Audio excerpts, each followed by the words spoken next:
Ada orang Pak rajin sholat berjamaah tapi malas bersedekah.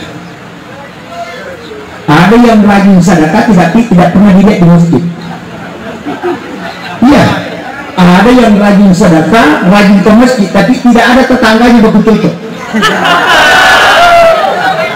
Iya, tidak ada yang sempurna. Makanya telur, dan telur itu mewakili agama. Kulitnya putih telur, kuning telur, itu syariat, hakikat, ma'rifat. Itu intinya. Tapi dia sama satu wadah tapi tidak bercampur. Itu manusia Pak, bicarana, tampaukanna, atekana, si bau tapi dan si garu. Ada orang Pak hebat bicara tapi akalnya luar biasa, kotor. Iya, ini kan pesan. Makanya orang tua dulu baru lihat telur sudah tahu ilmu agama, baru lihat pisang sudah tahu ilmu agama, karena itu yang dijadikan media untuk memahami agama. Ini nih, makanya maulid itu disebut syiar Islam, bukan syariat Islam, bukan perayaan tapi peringatan. Ini makanya yang membid'ahkan maulid itu karena dia menganggap syariat, padahal syiar. Di mana-mana kalau orang bermaulid hanya mengatakan peringatan, bukan perayaan. Kalau perayaan masuk syariat, kalau peringatan mengingatkan. Kenapa? Karena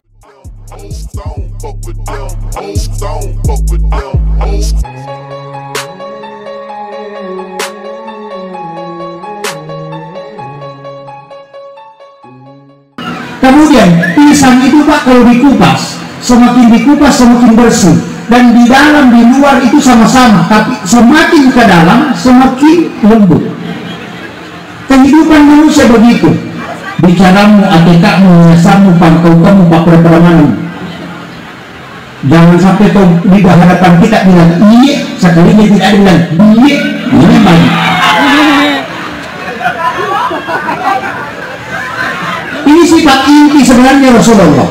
Makanya itu yang dipakai Pak. Kemudian, kenapa bambu? Kenapa bambu dipakai? Kenapa bukan ranting kayu? Karena bambu itu ada falsafahnya orang Bugis, namanya mas salompau. Salompau itu adalah merangkul untuk tidak bercerai-berai. Bambu itu Pak ada falsafahnya, ilmunya luar biasa.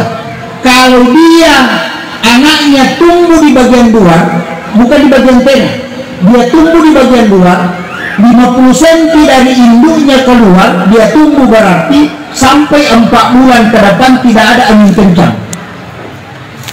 Itu ilmu. Tapi kalau dia tumbuh di tengah-tengah anaknya, berarti akan datang angin kencang dalam waktu dekat. Itu makanya orang tua dulu itu tidak baca kitab, dia cuma lihat keadaan. Oh, ada angin kencang mau datang, ini bambu di dalam anaknya tumbuh. Itu ilmunya dulu. Namanya di dalam agama di dalam tanda-tanda. Kemudian saya kembali ke telur. Kenapa telur digantung? Karena telurlah yang tidak bundar betul.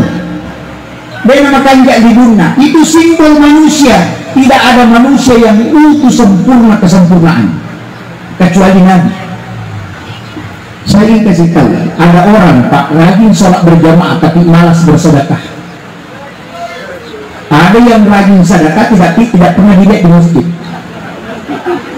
Iya, ada yang rajin sedekah, rajin ke masjid tapi tidak ada tetangganya baku cocok. Iya, tidak ada yang sempurna. Makanya telur, dan telur itu mewakili agama. Kulitnya putih telur, kuning telur, itu syariat, hakikat, ma'rifat. Itu intinya. Tapi dia sama satu wadah tapi tidak bercampur. Itu manusia Pak, bicarana, tampaukanna, atekana, si bau tapi dan si garu. Ada orang Pak hebat bicara tapi akalnya luar biasa, kotor. Iya, ini kan pesan. Makanya orang tua dulu baru lihat telur sudah tahu ilmu agama, baru lihat pisang sudah tahu ilmu agama, karena itu yang dijadikan media untuk memahami agama. Ini nih, makanya maulid itu disebut syiar Islam, bukan syariat Islam. Bukan perayaan, tapi peringatan. Ini, makanya yang membid'ahkan maulid itu karena dia menganggap syariat. Padahal syiar, di mana-mana kalau orang bermaulid hanya mengatakan peringatan, bukan perayaan. Kalau perayaan masuk syariat, kalau peringatan mengingatkan. Kenapa? Karena bulan lahirnya Nabi. Yang ada ke Ustaz dalilnya, ada dalil yang paling kuat tentang maulid, puasa hari Senin Kamis. Yang kedua, Abu Lahab diringankan siksaannya gara-gara bergembira karena Nabi lahir. Itulah dalil yang paling kuat. Kalau dia mengatakan, itu dilaknat semua pelaksana maulid, saya selalu katakan, guru Kiai Jabur Rahman Al-Mudallib, di sini banyak murid. Guru Kiai Jabur Rahman Al-Mudallib, pecinta maulid, keliling cermin maulid. Seandainya orang yang maulid itu dilaknat, tidak mungkin dia diangkat menjadi wali. Itu saja kuncinya. Dia mengatakan kalau maulid itu dibenci oleh Allah, tidak mungkin pelakunya diangkat jadi wali. Guru itu hilang di kuburannya. Pas dilepaskan di dalam lahat, itu langsung hilang. Kenapa? Yang kasih tahu saya itu yang memasukkan ke dalam lahat. Guru saya Ki Haji Fathuddin Sukara, almarhum. Karena memang wasiatnya guru, ketika saya meninggal, dia yang kau suruh masukkan saya ke lahat. Saya pernah tanya beliau, Pak Kiai, bagaimana guru tak, apakah ringan diangkat atau apa? Dia bilang enak. Guru tak itu pas saya letakkan di lahat, saya buka kain kafannya, itu sudah tidak ada di sini, tinggal kapas yang ada di dalam. Ternyata ulama kita dari dulu mengamalkan itu. Ilmu itu kan ada, dan itu ada dalam hadis. Siapa yang tidak tidur satu malam penuh selama 6 malam dalam 1 tahun? Yang pertama malam 1 Rajab. Kenapa 1 Rajab itu utama? Karena nurnya Rasulullah dimasukkan ke dalam perut ibu. Amin. Itu di 1 Rajab. Siapa yang tidak tidur di malam 1 Rajab, beribadah sampai subuh, mulai dari maghrib. Yang kedua, malam nisfu Sya'ban. Yang ketiga, malam 9 Zulhijjah. Yang keempat, malam 10 Zulhijjah, hari raya Idul Adha. Yang kelima, malam 1 Syawal, hari raya, malam hari raya Idul Fitri. Kemudian yang keenam adalah malam Jumat setiap pekan. Kalau tidak tidur selama itu hanya beribadah, maka orang itu akan dijemput langsung jasadnya di dalam kubur. Itu dari dulu ulama pelajari, tapi tidak dibuka. Makanya saya bilang tadi, ada ilmu yang saya akan buka supaya kita paham bahwa ilmu ini sebenarnya tidak diharamkan, tapi ilmu ini justru sengaja disembunyikan supaya tidak dianggap remeh.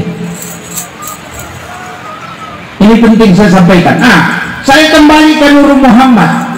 Itu Nurul Muhammad sebenarnya semua malaikat bersalawat kepadanya. Makanya sallallahu ala Muhammad itu salawat Nurul Muhammad. Nabi Adam bersalawat. Maharnya Nabi Adam ketika menikahi Hawa di dalam surga itu salawat 11 kali. Maharnya Nabi Adam.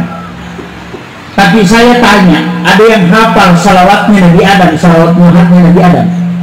Kalau ada di sini yang hafal, Pak, itulah salawat nikah batin. Tapi saya tidak ajarkan itu. Saya tidak ajarkan itu, tidak boleh dibuka. Itu bahaya kalau tahu. Ibu-ibu kalau baca itu sebelum berhubungan, suaminya baru mau menyeleweng, itu dia sudah tahu. Saya nggak kasih tahu, makanya saya bilang saya nggak ajarkan itu. Cari, yang jelasnya cari. Kemudian Nabi Adam kan sempat protes, Pak. Wajib protes. Nabi Adam itu protesnya begini, ya Allah, kenapa aku berselawat kepada seseorang? Bukankah aku ini yang pertama kau ciptakan? Kemudian malaikat Jibril kan mengatakan, ya Adam, ada nur yang diciptakan oleh Allah sebelum engkau diciptakan. Itulah makna kata Nabi ketika ditanya kapan engkau diangkat menjadi Nabi. Rasulullah mengatakan sebelum Adam diciptakan oleh Allah, saya sudah diangkat menjadi Nabi. Itu tadi, kad ja'akum minallahi nurun wa kitabun mubin. Makanya Nabi Adam itu kepingin sekali melihat wajahnya Rasulullah, karena dia sholawati tapi dia tidak lihat. Maka disuruhlah mempertemukan kedua kuku ibu jarinya, kemudian dia bisa melihat wajahnya Rasulullah di kukunya. Kukunya Nabi Adam itu Pak seperti HP Android, karena tingginya Nabi Adam itu 50 meter. Makanya kuku kita ini adalah kulit Nabi Adam. Ini harus dipahami. Jadi kulitnya Nabi Adam itu inilah persis kulit kita. Jadi ini kuku ini begini kerasnya kulitnya Nabi Adam. Makanya tidak digigit nyamuk.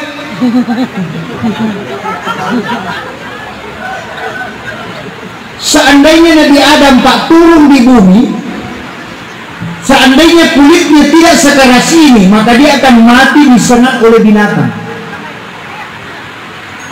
Makanya orang tua dulu ajarkan, ketika kau pergi ke kampungnya orang, anak gadismu atau apa, sebelum minum celupkan kukumu, karena itulah hadiah yang diberikan oleh Nabi Adam. Ketika ada racun di dalam makanan itu akan tawar. Itu yang dipakai orang tua dulu. Itu ilmu Pak. Makanya dia celupkan kukunya, karena racun yang ada di minuman itu bisa tawar ketika kita celupkan kuku. Ini, tapi saya tidak buka lagi berikutnya. Saya cukup sampai di situ kita paham.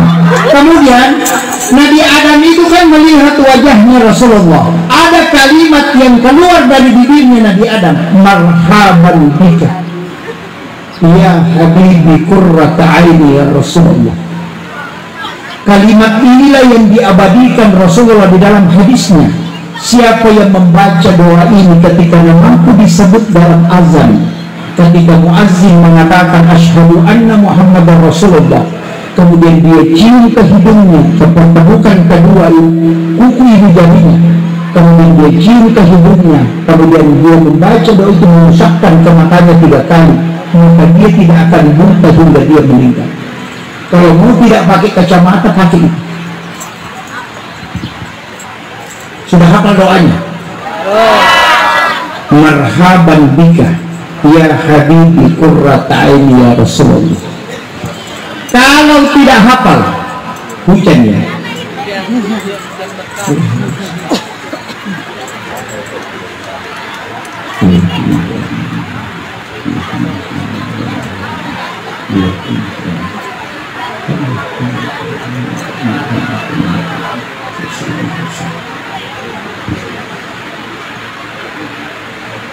Makanya kalau tidak hafal itu pakai yang kedua. Kalau berwudu pada saat membasuh muka jangan tutup mata. Itu obat mata itu.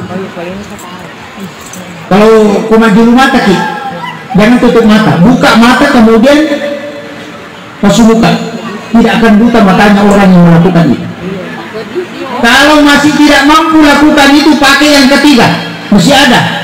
Pada saat kita membaca Al-Quran, ketemu dengan ayat Sami'un Basir, singgah, letakkan kedua ibu jari di atas ayat itu, kemudian masukkan ke dalam langit-langit, kemudian baca sholawat sambil mengusap 3 kali, kemudian kasih terus ke kuping telinga baru tekan sampai berdengung. Kalau sudah berdengung, baca la haula wala quwata illa billah, maka orang itu tidak akan buta matanya dan tidak akan tuli hingga dia meninggal. Itu cara menjaga pandangan dan pendengaran supaya tetap terpelihara.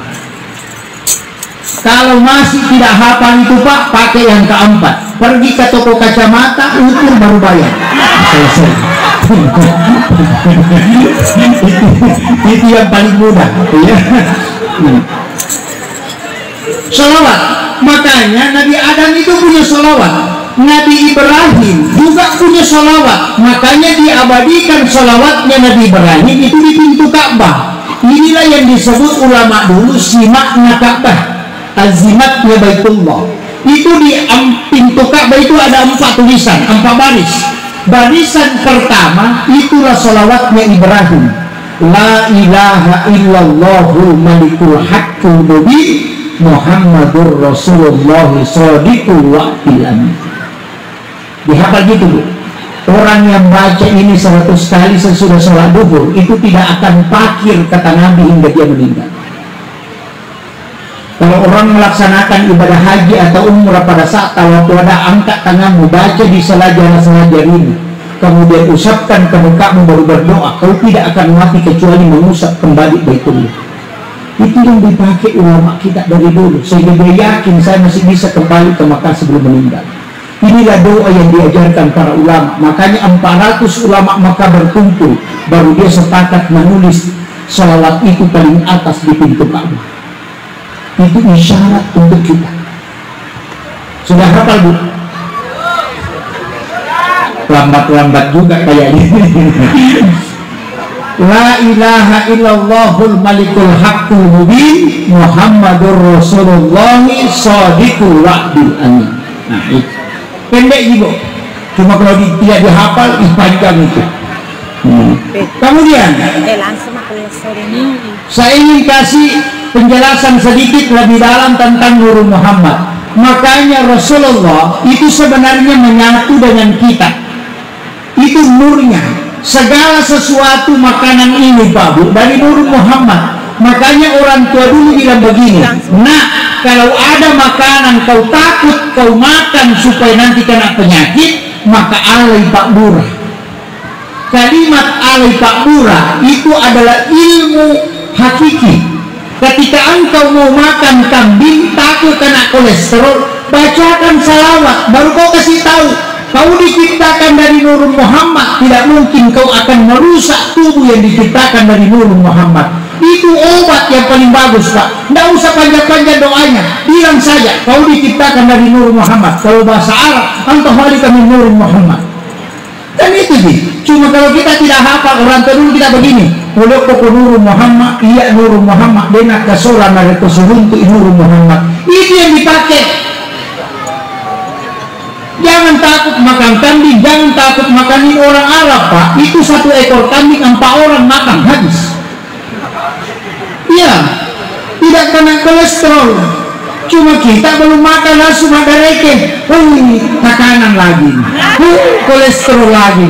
Saking memang kenapa? Karena keyakinan akan mengalahkan sesuatu yang bisa menjadi bendung atau bisa menjadi benteng. Karena Allah yang bilang, saya ada pada sangkaan hambaku. Makanya guru Tk. Jadur Rahman Abu Dalib mengatakan, "Begairi kapam madecimu komeko salama." Perbanyak sangkaan baikku kalau kamu selamat. Kita belum keluar dari rumah, musibah ini. Celaka ini, celaka memang kok. Enggak begitu. Nah, cuma ada ilmunya nanti khusus.